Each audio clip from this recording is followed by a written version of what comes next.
Meus amigos, tudo bem? Vamos falar um pouquinho sobre leitura e principalmente de livros que tratam de livros. Então esse vídeo é meio que uma resposta ao Alejandro que pediu indicações de críticos literários. Então antes de passar um pouco dessas indicações, vamos falar um pouquinho do papel do crítico. Eu considero que o papel do crítico ele é fundamental na literatura.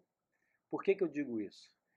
A grande maioria das grandes obras, grande parte dela, com certeza, ela exige um tipo de leitura que não é uma leitura trivial, não é uma leitura nossa do dia a dia, da mesma forma que a gente lê jornal, ou que a gente lê um romance desse tipo, best-seller, etc. A grande literatura ela exige uma leitura mais profunda, uma leitura que costuma se dizer de leitura inteligente, uma leitura que você desenvolve. Você não nasce com essa habilidade. Você desenvolve essa capacidade de observação, de leitura em profundidade, de relacionamentos, à medida que você vai lendo. O escritor argentino Jorge Luis Borges costumava dizer que para entender um único livro você precisaria ter lido 1000 livros antes. O que ele queria dizer? Que esses livros conversam entre si, eles fazem referências uns aos outros, retomam temáticas já tratadas por outros livros e dão outras soluções, abrem outras possibilidades, eles dialogam. Então, se você não tem esse entendimento, está começando agora, você sozinho você não vai conseguir captar esse diálogo entre os livros, esses contextos com que essas obras foram produzidas.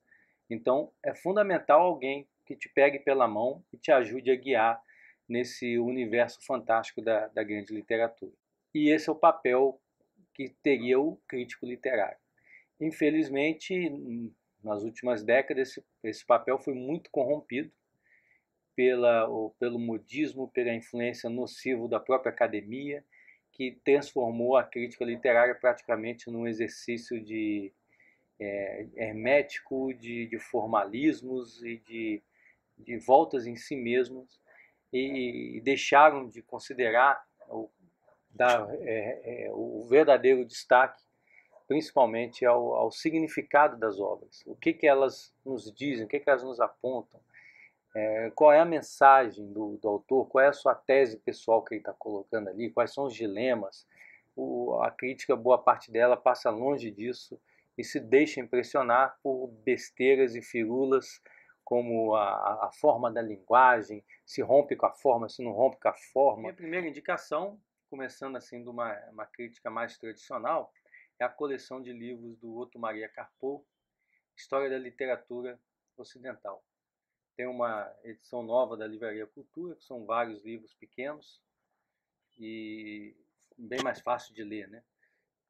Mais portátil do que os volumes maiores que tinham antes. É bem longa essa história, ela engloba vários versículos, mas vale muito a pena, que vai pegar todas as grandes obras. E uma grande vantagem é que você não precisa ler na ordem que já foi escrita, se bem que no caso desse livro do Carpo ainda tem um sentido você fazer assim, ele faz uma evolução, uma ligação, mas também se você quiser abrir aleatoriamente e ler alguma parte do livro, sem problema nenhum. Então, Otto Maria Carpo é a primeira indicação.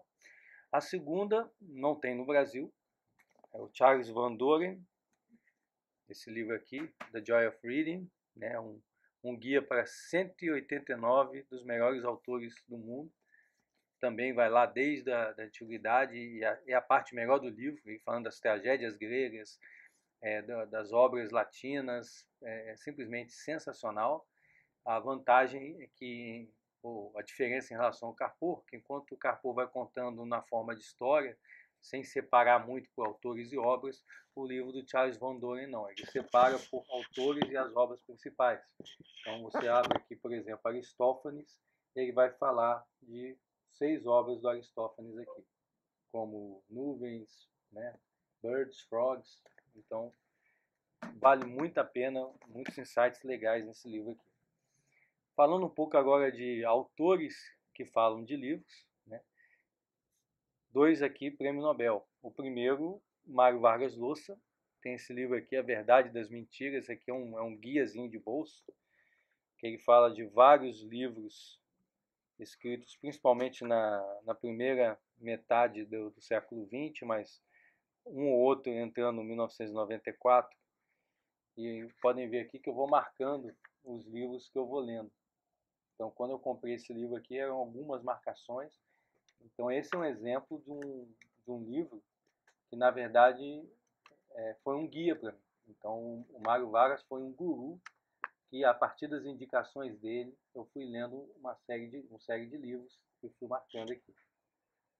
Então, muito bom também. Outro autor que fala de livros, outro tem o prêmio Nobel, é o Thomas Mann, né? O Escritor e Sua Missão. Aqui tem pequenos ensaios, alguns sensacionais, falando principalmente dos autores alemães, né? Goethe, Lessing, né? Heine, falando também dos autores russos, que o Thomas Mann era apaixonado, como Dostoiévski, o Tchekov, né? Então vale muito a pena também o Thomas Mann, que esse também eu tenho como guia. Então alguns livros eu li por causa desse livro aqui. Trazendo um pouquinho aqui para o Brasil, já falei num Dica de Cultura sobre o livro do Rodrigo Gurgel, muita retórica e pouca literatura, uma análise, digamos assim, bem ousada e livre sobre os autores brasileiros. Também dentro de uma cronologia, começando com a obra de José de Alencar e tratando os vários autores, tendo a coragem de apontar qualidades e defeitos também. Inclusive defeitos de pesos pesados, como Machado de Assis e o próprio José de Alencar. Outro livro que não é bem de crítica literária, mas vai falar de livros, é o A Poeira da Glória, do Martim Vasques da Cunha, que na verdade, a partir da literatura brasileira, tanto de ficção quanto de não ficção, ele vai fazer um retrato da sociedade brasileira, da forma como a sociedade brasileira vê a si mesma a partir da sua literatura. Então isso aqui é coisa de gente grande, vale muito a pena ler esse livro do Martim, vai trazer muitos insights sobre a nossa condição.